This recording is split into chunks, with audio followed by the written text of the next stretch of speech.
ቴዲ አፍሮ ላይ የምናካሄደው ምርመራም ሆነ የቀረበ ጥቆማ የለም ሲል ፌደራል ፖሊስ አስታወቀ። ከኦሮሚያ ፖሊስ ውስጥ በጣም ጨካኝ የነበሩ በጣም ሰው ሲገሉ የነበሩት ዛሬ ፕሮሞት ሆነው ኮሚሽነር ሆነዋል፣ ኮማንደር ሆነዋል። የኢትዮጵያ መንግስት መምራት አልቻለም የሚሉ ሰዎች እኮ አሉ። መግረፍና ማሰር ነው ያልቻልነው ስለማያስፈልገን እንጂ መንግስት መሆንማ ዓለም መሰከረኮ። ስለ ቅድስት ሥላሴ የጎተራ 44ቱ ጸበል ፈለገ ዮርዳኖስ ቅድስት ሥላሴና ቅድስት አርሴማ ቤተክርስቲያን ከኦርቶዶክሳዊ ተዋሕዶ ቤተክርስቲያን ዶግማና አስተምሮ ውጪ የሆኑ ስራዎችን በመስራታቸው ከማንኛውም መንፈሳዊ አገልግሎት መታገዳቸው ነው የተነገረው። በርካታ የእስልምና እምነት ተከታዮች ድምፁን እያሉ ይገኛሉ። የሃይማኖት አባቶችም ቆፍጠን ብለው እንደ አቡነ ጴጥሮስ ጀግና ሆነው ለእውነት መሞት መቻል አለባቸው። ይሄ ቪዲዮ የይቅርታና ለተፈጠሩ ሚስ አንደርስታንዲንጎችና በጣም አክብራችሁ ምንድነው የተፈጠረው ብላችሁ ለምትጠይቁኝም ክልተ እምኔ ብዝባኔ ሓደ እምኔ ልበይ ካኡ ወዲቀ ክርስቶስ ተንሥአ እሙታን አሰሮ ለሰይጣን ሰላም ኮነ። እንኳን ለጌታችንና ለአምላካችን ለመድኃኒታችን ለኢየሱስ ክርስቶስ የትንሣኤ በዓል በሰላምና በጤና አደረሳችሁ አደረሰን። በወቅታዊ ጉዳይ ተመልሼ መጥቻለሁኝ። ሁለት ነገሮች በቴዲ አፍሮ ጉዳይ ላይ አዲስ መረጃዎች ወጥተዋል፣ እነሱ እንመለከታለን። ከዛ በተጨማሪ ወደ ቤተክርስቲያናችን ወደ ውስጥ መረጃ መተን እዛ ላይ ሁለት ነገሮች እንመለከታለን። አንደኛው በቤተክርስቲያን እግድ የደረሰበት በሐሰተኞች አጥማቂያን መካከል ያለው አንድ ሄኖክ ተፈራ የሚባል ሰው አለ።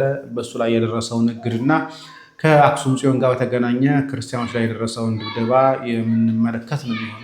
እስከ ፍጻሜ ድረስ ብትመለከቱ የምትጠቀሙበት ይሆናል ብዬ አስባለሁኝ። ለብዙዎች እንዲደርስ ላይክ፣ ሼር ማድረጋችሁን ደግሞ አትርሱ።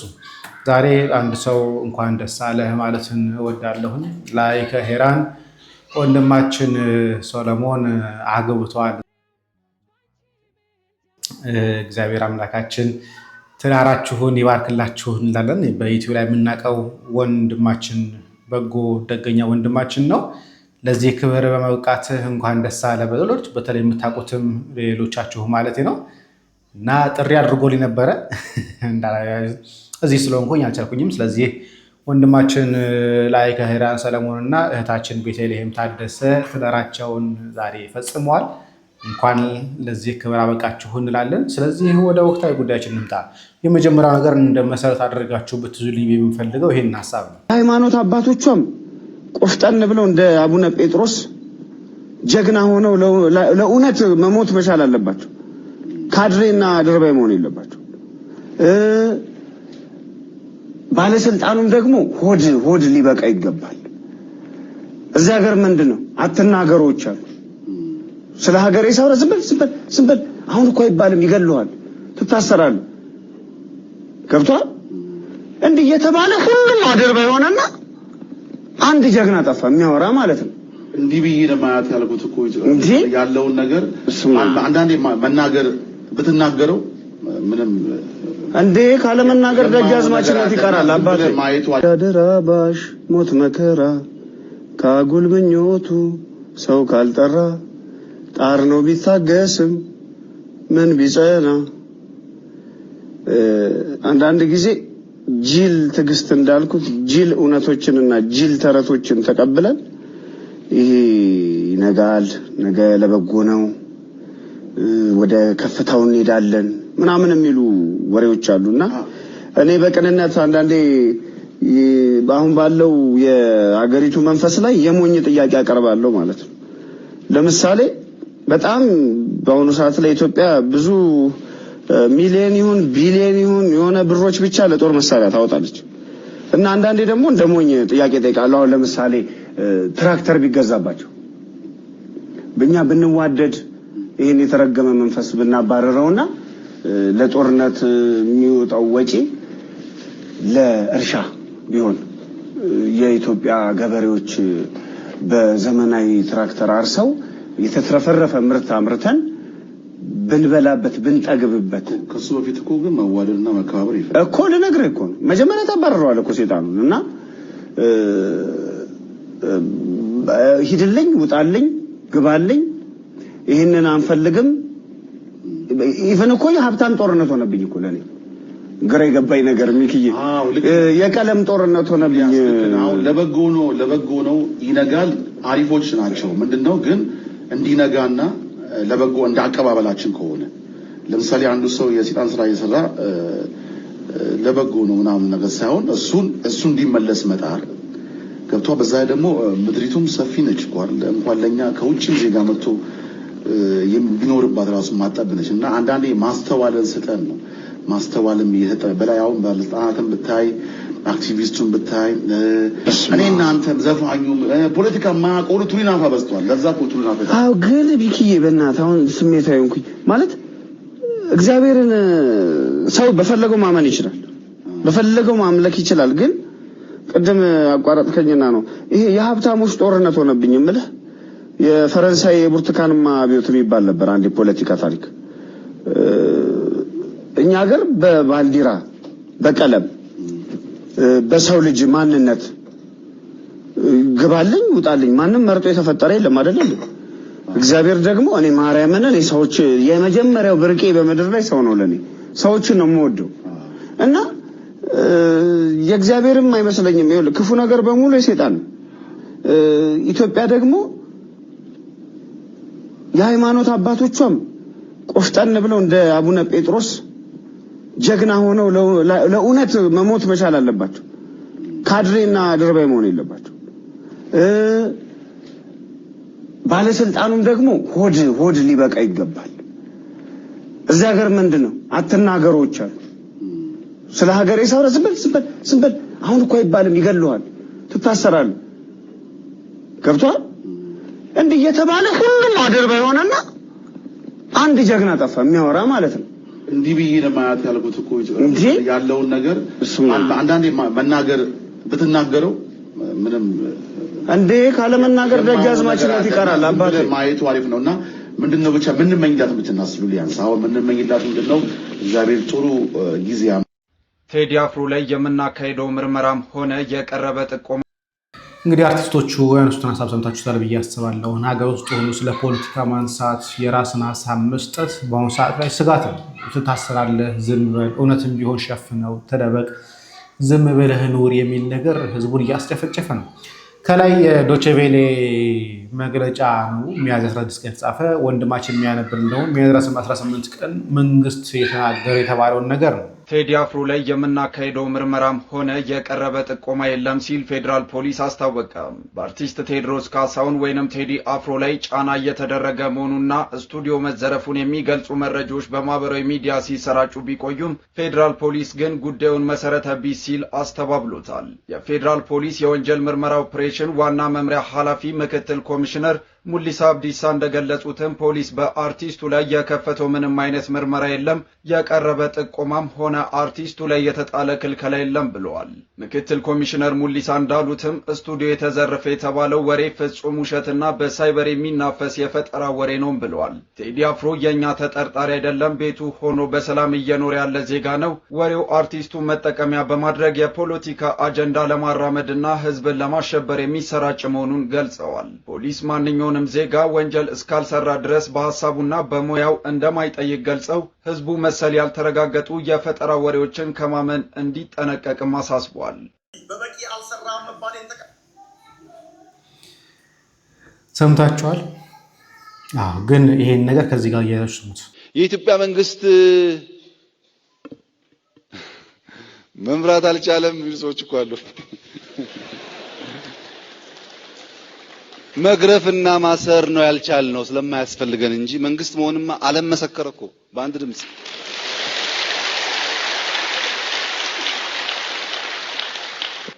ዝም ብሎ መታሰር መገረፍ ምናምን የለመን ሰዎች መንግስት ያንን ስተው የደከመን ከመሰለን ስተናል።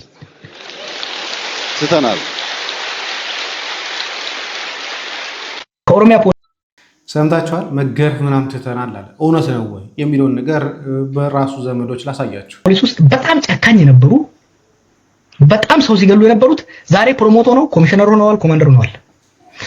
ትንሽ እዛ ጋር ምን አለ እንደ ድሮ የምንገል የምንገርፍ የምናስር ሰዎች አይደለንም አለ። ግን እውነታው ምንድነው?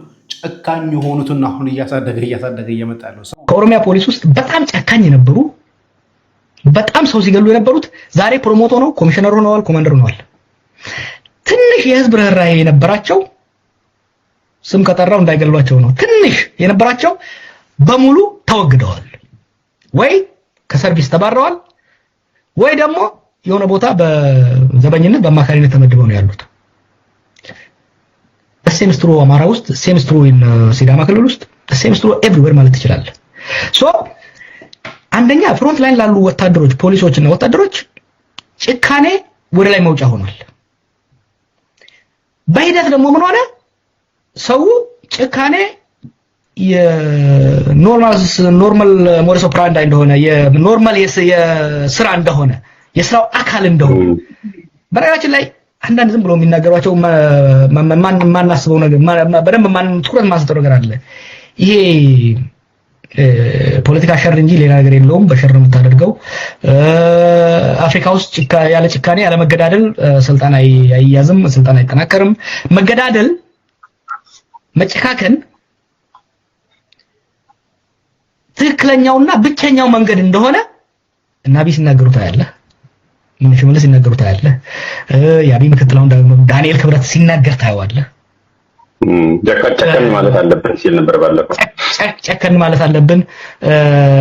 1 ሚሊዮን ሰው ሞተ ይባላል፣ ስለቀረው 119 ሚሊዮን ማንም አይናገርም። 1 ሚሊዮን ሰው መሞት ዋይ ዘ ቢግ ዲል? 119 እኮ ተርፎናል። እነሱ የሚሉት ነገር አይደለም። ቃል ወደ ተግባር ይቀየራል። እነሱ በቃል የሚሉትን ወታደሩ ይሰማዋል፣ ይሄንን ወደ ስራ ይተረጉመዋል ማለት ነው። እና ጭካኔ ትተናል፣ መግረፍ ትተናል የሚለው ሰው ጭራሽም እየመለመለ የሚያመጣቸው ጨካኞች መሆኑ ውስጥ ደግሞ እንገረማለን። ወደ መንፈሳዊ እንሻገር። መንፈሳዊ ላይ ስንመጣ ሄኖክ የተባለ ሰው ከዚህ በፊት አንድ ፋይል አቀርቤበት ነበር። በተለይ የተሐድሷዊ የመንፍቅና ሐሳብ የሚያሰራጭበትን ከስርዓተ ቤተክርስቲያን ውጪ ቤተክርስቲያን የደነገገችውን ነገር የሚሽርባቸውን ነገሮች አሳይቻችሁ ነበር። ታዲያ አሁን ላይ አዲስ ዜና አለ። ወደ ኦርቶዶክሳውያን ቴሌሚዲያን ኮፒ ሊንክ ሼር ፖስት እያደረጋችሁ ከሰሞኑን የአዲስ አበባ ሀገረ ስብከት የንፋስ ስልክ ላፍቶ ክፍለ ከተማ ቤተ ክህነት ጽሕፈት ቤት የቤተ ክርስቲያን ቀኖናና ስርዓት አምልኮን በመጣስ ህገወጥ ተግባራትን ሲያከናውኑ በቆዩ ግለሰብ ላይ ጥብቅ እገዳ መጣሉን ነው እያሳወቀው። ጽሕፈት ቤቱ ባወጣው መመሪያ መሰረት የአባ ግርማ ደቀ መዝሙር የሆኑት መልአከ ሕይወት ቀሲስ ሄኖክ ተፈራ በጎተራ 44ቱ ጸበል ቅድስት ሥላሴ ቤተ ክርስቲያን ሲያገለግሉ የቆዩ ሲሆን ከኦርቶዶክሳዊ ተዋሕዶ ቤተ ክርስቲያን ዶግማና አስተምሮ ውጪ የሆኑ ስራዎችን በመስራታቸው ከማንኛውም መንፈሳዊ አገልግሎት መታገዳቸው ነው የተነገረው። የምዕመናን ጥያቄ የውሳኔ በተለይም ተአምር አድራጊ ነን በማለት ምዕመናንን ከቤተ ክርስቲያን ትክክለኛ መንገድ የሚያርቁ ለግል ጥቅማቸው የሚንቀሳቀሱ ሐሰተኛ አጥማቂዎችን ለመከላከል የተወሰደ ትልቅ እርምጃ መሆኑ ነው የተገለጸው። ኦርቶዶክሳውያን ቴሌሚዲያን ኮፒ ሊንክ ሼር ሪፖስት እያደረጋችሁ የላፍቶ ክፍለ ከተማ ቤተ ክህነት ጽሕፈት ቤትን ምስጋና ይገባዋል። ቴሌሚዲያን ግን ኮፒ ሊንክ ሼር ሪፖስት አድርጉ። እናመሰግናለን። የላፍቶ ክፍለ ከተማን በእውነት ከልብ እናመሰግናለን። በጣም ጊዜ ቢፈጅባችሁም ጊዜ ቢወስድባችሁም ይህን ለማድረጋችሁ ልናመሰግናችሁ ይገባል። ይህ ሰው ተጨማሪ ደግሞ ላሳያችሁ፣ ቤተክርስቲያንን እናሰራለን በሚል በግል አካውንት የሚሰበሰበውን ብር እኔ አይደለሁም ራሱ ስለ ቅድስት ሥላሴ የጎተራ 44ቱ ጸበል ፈለገ ዮርዳኖስ ቅድስት ሥላሴና ቅድስት አርሴማ ቤተ ክርስቲያን ነባሩ የታምረኛው 44ቱ የጸበል መጠመቂያ ቤት ከአገልግሎት የተነሳ እርጅና ያጋጠመው በመሆኑ በደብሩ ታምኖበት ለማህበረ ምዕመናን ይህ ድንቅ ተአምረኛ የጸበል ቤት ዘመኑን በሚመጥንና ዘመን ተሻጋሪ የጸበል ማከናወኛ በሚያምር ልዩ በሆነ ዲዛይን ለማሰራት ስለተፈለገ የእርሶ ክርስቲያናዊ አስተዋጽኦ እንደ አቅሞ ስለሚያስፈልገን ስሞ በማያልፈው ሰማያዊ በሆነው በቅድስት ሥላሴ መዝገብ ላይ እንዲጻፍ ስለ ቅድስት ሥላሴ የበኩሎን አስተዋጽኦ ይለግሱ እንለግስ። የገንዘብ ስጦታ የኢትዮጵያ ንግድ ባንክ 1053037415 በቴሌብር 0920 931372 የልማቱ አስተባባሪ መልአከ ሕይወት ቀሲስ ሄኖክ ተፈራ የአይነት ስጦታ ለማስገባት በስልክ ቁጥር 0920። ስለዚህ ቤተክርስቲያን እናሰራለን ብሎ የሚሰባሰበው ብር በኮሚቴ አይደለም የሚገባው፣ ወይ ደግሞ ለኮሚቴ የሚገባ አይደለም፣ ወይ ደግሞ ቤተክርስቲያን በኮሚቴ ስም ከፍታ አካውንት አይደለም፣ በራሱ አካውንት ነው። ይህ ቅድም ያነበበላችሁ ጽሑፍ ይህ ነው። የገንዘብ ስጦታ በኢትዮጵያ ንግድ ባንክ በገሌ በቴሌ ባንክ የአስተባባሪ ቄኖስ ቀሲስ ሄኖክ ተፈራ ይላል። ይሄን እያደረገ ያለው በግል አካውንቱን ያሳሰረ ማስጠመቂያ ቦታ እንሰራለን ብለው ማስጠመቂያ ቦታ በኮሚቴ አይደለም። በኤክሳን ደግሞ የሆነ ነገር ሲሰራ በኮሚቴ የሚመራ ለምሳሌ ህንፃ ግንባታ ከሆነ በኮሚቴ ነው፣ ጸበል ቦታ ቢሰራ በኮሚቴ ነው። ዝም ብሎ ተነስቶ በግለሰብ ስም ይሆን አይደለም። ግን ይሄን እያደረገ የነበረው ግን በግሉ ነው። ይህ የማጭበረበር ስራ ነው። በነገራችን ላይ ቤተክርስቲያን ውስጥ በግል የሚሰራ ስራ ሳይሆን በህብረት በማህበር የሚሰራ ስራ ነው። ለማንኛውም ታግዷል። የእግድ ደብዳቤው የምትፈልጉ ከሆነ ድንገት አላየንም የምትሉ ከሆነ ደግሞ የእግዱ ደብዳቤ አለ። ይኸው እንደምትመለከቱት ለ38ቱ አድባራትና ገዳማት ቤተክርስቲያን ሰበካ መንፈሳዊ ጉባኤ ጽሕፈት ቤት ይላል። አዲስ አበባ ጥብቅ መመሪያን ማሳለፍን ይመለከታል ይላል። ግልባጭ እዚህ ጋር ተጽፏል። ይኸው እንደምትመለከቱት ነው። ይኸውም በጎታ አባርቱ ጸበል ተቀምጧል። እነዚህ ሲያደርጉ የነበሩ መላከ ሕይወት ቀሲስ ሄኖክ ተፈራ የኢትዮጵያ ኦርቶዶክስ ተዋሕዶ ቤተክርስቲያን የምትተዳደርበትን ዶግማ፣ ቀኖና፣ አስተምህሮ ውጭ የሆኑ አስተምህሮችና ህጋዊ የሆኑ ስራዎችን ማከናወናቸው ጉዳዩ በዝርዝር ተጣርቶ በመጨረሻ ውሳኔ እስከሚሰጥበት ድረስ ከጎታ አባርቱ ጸበል እነዚህ ቅዱስ ሴማ ቤተክርስቲያን ጨምሮ ከክፍለ ከተማው ጋር የሚገናኘው ነገር ያለ ለጊዜው ታግደዋል ይላል። ይህ ከቤተክርስቲያን የወጣ ደብዳቤ ነው፣ ከግል ኪስ የወጣ ደብዳቤ አይደለም።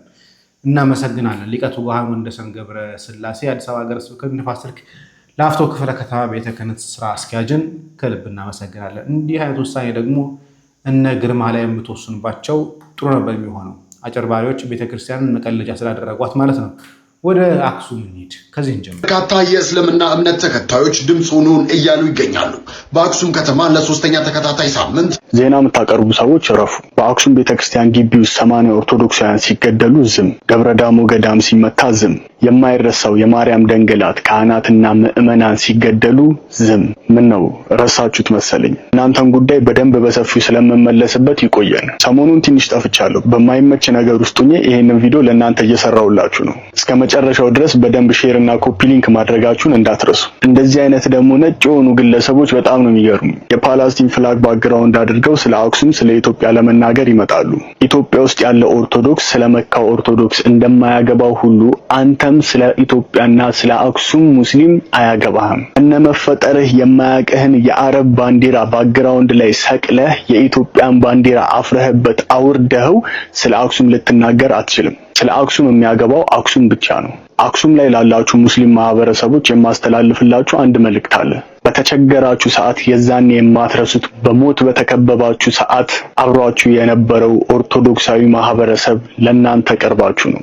አሁን ላይ ወንድሜ እህቴ እያለ የሚጮህላችሁ ማህበረሰብ እድሉን ቢያገኝ አሁንም ይክዳችኋል። እዚሁ በቲክቶክ መንደር ላይ ያላችሁ አንዳንድ ግለሰቦች ስለ አፋር፣ ስለ ሶማሊያና ስለ ወራቤ ኦርቶዶክሳውያን እያነሳችሁት ያላችሁትን ነገር ተዉት። እንቁላል ሻጭ ገበያ መሃል ጸባይ አስነሳም አይደለም የሚባለው። የእናንተን ነገር ሆዲፍጆ የአክሱምን ጉዳይ ከሌላው ማህበረሰብ ጋር አታገናኙት። ሹማይ የአክሱም ጉዳይ እንግዲህ ብሩክ ኒውስ አሁን ከደቂቃዎች በፊት ይቅርታ ቪዲዮ ጠይቋል። ማሳየት ካለብኝ እሱ ማሳየት ቻለሁ። ግን በዛ መሃል ላይ ግን አንድ ቪዲዮ ልጋብዛችሁ። ይህ ቪዲዮ የእኚህ እማሆይ ነው። እኚህ እማሆይ በግልጽ እየተናገሩ ያሉት ምን እንደደረሰባቸው፣ እንዴት እንደተመቱ በዕለቱ የሚናገር ነው። በትግርኛ ነው፣ ትከታተሉታላችሁ። ለማንኛውም ግን የብሩክ ኒውስን ላሰማችሁ። ይህ ቪዲዮ የይቅርታና ለተፈጠሩ ሚስ አንደርስታንዲንጎችና በጣም አክብራችሁ ምንድነው የተፈጠረው ብላችሁ ለምትጠይቁኝም ቤተሰቦቼ የማብራሪያ ቪዲዮ ስለሆነ ሁላችሁም አሁኑንም ሼር አድርጉት። ከሰሞኑ በተለይ ደግሞ ባለፉት ወራት ውስጥ በአርሲ ኦርቶዶክሳውያን ላይ የተፈጸመውን አሰቃቂ ግድያ ተከትሎም ሽፋን አልሰጠህም የሚል ሲሆንም እንደ ችግሩ አስከፊነት ብዙ ቪዲዮ ባለመስራቴ በድጋሚ ይቅርታ ላለው። ነገር ግን እንደ ዜና አንባቢ ባለፉት ወራትም 3 ቪዲዮዎችን በዚህ ጉዳይ ላይ ሰርቻለሁ። ሁለቱንም ፒን ስላደረኳቸው ገብታችሁ ተመልከቷቸው። ስለዚህ በበቂ አልሰራም መባሌን ተቀብዬ ይቅርታ እላለሁ። ነገር ግን ሰርቻለሁ በሚለው ይያዝልኝም። ሌላው ደግሞ ስለ አርሲ ሳይዘግብ ስለ አክሱም ዘገበ የሚለው ሲሆንም ሌላው ወገን ደግሞ በተቃራኒው ስለ አርሲ ዘግቦ ስለ አክሱም ዝም አለ የሚል ከፍተኛ ወቀሳ እየቀረበብኝ ሲሆንም በተቻለኝ አቅም ታዲያ በሁሉም ጉዳዮች ላይ የራሴን ሐሳቦችና ያገኘኋቸውን መረጃዎች እያጋራው እገኛለሁ። ሌላው ደግሞ በነገራችን ላይ በሀገራችን ዜና መስራት በጣም ከባድ ነው። በየቀኑ በጣም ብዙ ችግሮች አሉ፣ ብዙ ነገሮች ይመጣሉ። እነዛ ችግሮችም እንደ ህዝብ እኛንም አፌክት ያደርጋሉ፣ ጥያቄዎችንም ያመጣሉ። ኢቭን ስለ ኢራን ሰርተ ለምን ስለ እስራኤል ዝም አልክ እንደዚሁም ቫይስ ቨርሳ ደግሞ አይነት ኮምፕሌኖች ይመጣሉ። ግን እሱንም አቻችሎ የሁሉንም ህዝብ ጥያቄ መመለስ ደግሞ ግዴታችን ስለሆነ ለሱም እንዳጠቃላይ በአንድም ሆነ በሌላ ምክንያት ያልሰራውት ነገር ካለም ሶሪ ማለት ፈልጋለሁ። ነገር ግን ኢንቴንሽናሊ ማንንም ማስከፋት አላማ ስለሌለኝ ለሁላችሁም ቢግ ሶሪ ማለት ፈልጋለሁ። ይቅርታ ቪዲዮም በጣም አስፈላጊ ነው። እግዚአብሔር ያክብርልኝ። እኛው ነገሮች ላይ ይህንን ሐሳብ ስናነሳ ስህተት የሆነበት ጉዳይ በተለይ ደግሞ ሳያጣሩ መዘገባቸው። ምክንያቱም በአክሱም የተፈጠረው ነገር የኦርቶዶክሳውያን ድብደባ እንጂ ሌላ አልነበረም። ላሳያችሁ። ሽማይ እሞህ ያለም ፀሐይ ክንፈ ባህል ክንፈ ኃይሌ አባ ሐጎይ ማለት እዩ ብንዳሐወይ ነይረ እንዳመጻኹ ክልተ እምኔ ብዝባነይ ሓደ እምኔ ልበይ። ይሄ ዕለተ ዓርብ ዕለት የስቅለት ቀን የሕማማት ቀን የተደበደቡት አንዱ ባለፈው ስነግራቸው የነበሩት አንዷማ ሆኜ ናቸው። ሁለት ድንጋይ በጀርባዬ አንድ ድንጋይ ልቤን መቱኝ እያሉ እየተናገሩ ያሉት ካኡ ወዲቀ ምስ ወደኩ መንሽሞ ልዒልኒ እዚ ማን ይሽሙ አልዒልኒ ደም ደሞ በአፈይ ከይዱ እንዳተቆራረጸ ልበይ ደሙ እየተቆራረጠ ካፋቸው እስኪወርድ ድረስ ነበር የተደበደቡት። በነገራችን ላይ ይህ ትግርኛ የሚሰማ ሰው በደንብ አቋር በያስባል ናብ ስራሕ እውን አይወጻኹን ቀኔን ምንታይ ልበይ ሐሚሜ ምንታይ ዝተረገሰ እዚ ሙስሊም ወቂዕሙ አስላም بعرب ዕለት